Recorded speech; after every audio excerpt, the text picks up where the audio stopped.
Kom ons kyk wat het ek alles in my potloodsakkie. Ek het hier 'n paar penne, so kom ons tel hulle. 1, 2, 3, 4, 5, 6, 7. Dan het ek koutjies. 1, 2, 3, 4, 5, 6, 7, 8, 9, 10, 11. Dan het ek uitdraaikruite hieronder. 1, 2, 3, 4, 5, 6, 7. Ek het potlode. 1, 2, 3, 4, 5, 6, 7, 8, 9, 10, 11, 12. En hier het ek vetkoutjies. 1, 2, 3. Nou kan jy na die grafiek toe gaan.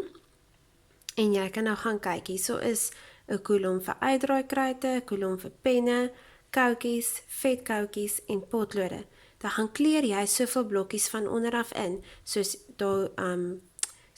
daar van elkeen is. En dan kan jy hierdie vrae beantwoord oor die grafiek. So kom ons lees die vraag.